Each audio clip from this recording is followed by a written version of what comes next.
to our YouTube channel. I'm Nat. And I'm Ange, and today we will be giving you guys a couple of things that we've learned while working with positive patients on our unit. So, small disclaimer, some of the things that we're going to be mentioning, it doesn't mean that they have found a cure for the virus. These are just some things that we have seen that have improved our patients' conditions that are positive. As you guys know, we do work with all positive patients on our unit. There's so many different things that are being done because, as you guys know, this is something new for all of us, and we're just trying to find different ways to treat the symptoms and continuing to learn about it as well. So one of the things that we actually saw, that I actually saw within like one of the first couple days that we started working with our patients, was proning. Yeah. And basically what that is you know how people sleep on their stomach? So that's what it is. The doctor had told my patient to go on her belly, and they said to the patient like, oh, this should help you breathe a little bit better. And I'm just standing there with all my PPE, sweating up a storm, and I'm like, I just want to see if this is real. So my patient turns around, and she was satting 90% on 4 liters of oxygen, and it went from 90% to 94%. We have seen that this has been helping patients increase their oxygenation, and I think the reason being is that as you're laying on your stomach, you're allowing your lungs to kind of push back and just completely expand, and so like that you can get your air and your oxygen and right. It's just another position to help your lungs expand and your alveoli expand. And once your alveoli expands, your oxygen exchange is much better. So this, like, we have seen patients' oxygen saturation increase dramatically. After I saw that, I was like, everybody on their stomach. I want every single patient on their floor on their stomach. Everybody on your stomach. It was so crazy. It was like one of the things that we saw that was right away, and I was like, and it's something so simple. Like I wouldn't even think about it, but I found it was very simple, and it's more for patients that, even patients that are vented, they're trying to do this. Yeah, just have a team, like an actual team of people that go around to turn these patients, and I'm just like, amazing, who thought about this? I want to know, because I know you're making that money. I want to know who thought about this. So, this virus is a respiratory virus, as we all know. Most of our patients require a lot of oxygen. And another thing we did notice is that these patients are dying from cardiac arrest due to clots forming. So I had a patient that died from a cardiac arrest. Unfortunately, it was very sad. It was very hard for me. But what we learned from that is that he passed away from a cardiac arrest due to a clot. And so that we have seen now that most of our patients that have the virus are on blood thinners. And it's because the virus is causing clots. Yeah, and it's definitely a learning curve because everyone's thinking about this virus being just a respiratory virus.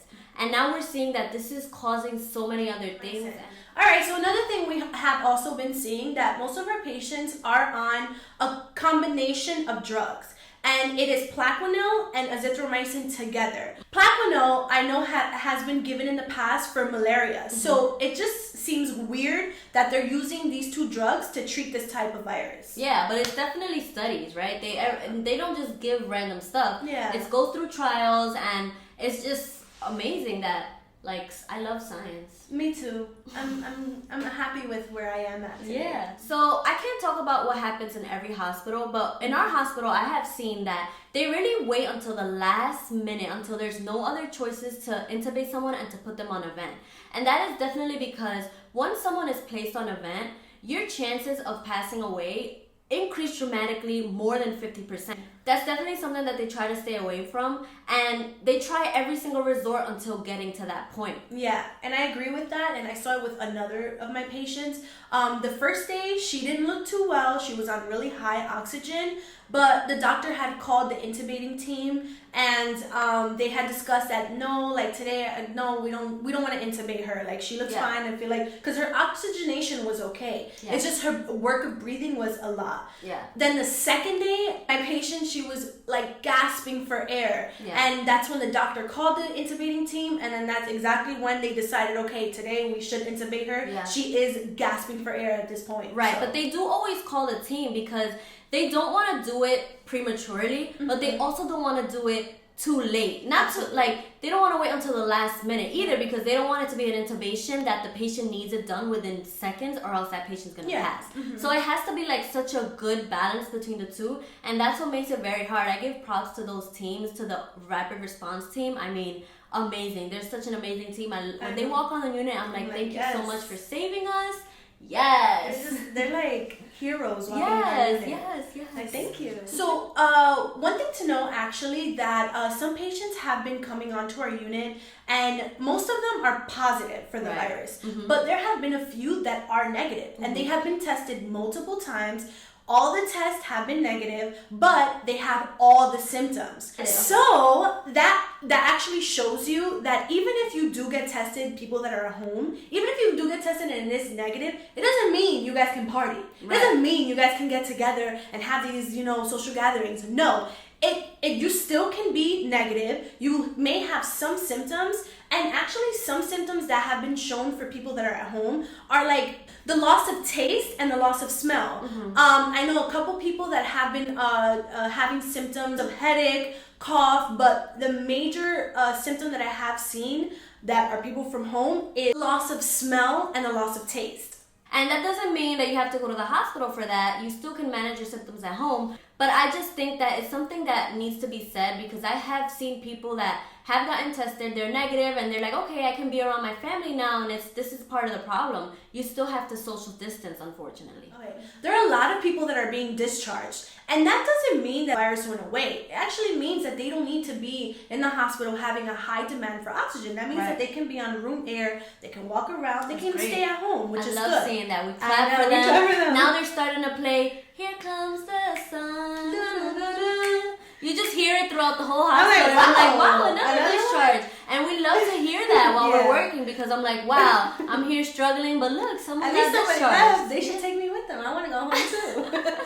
I think we have, right now, we have more than 4,000 discharges in Mount Sinai Hospital, which is really good. But like I said before, it doesn't mean that, once they're discharged, the virus is gone. No. I have noticed that once I've been giving my discharge papers to my patients, it says that you have to self-quarantine 7 days from when your symptoms began.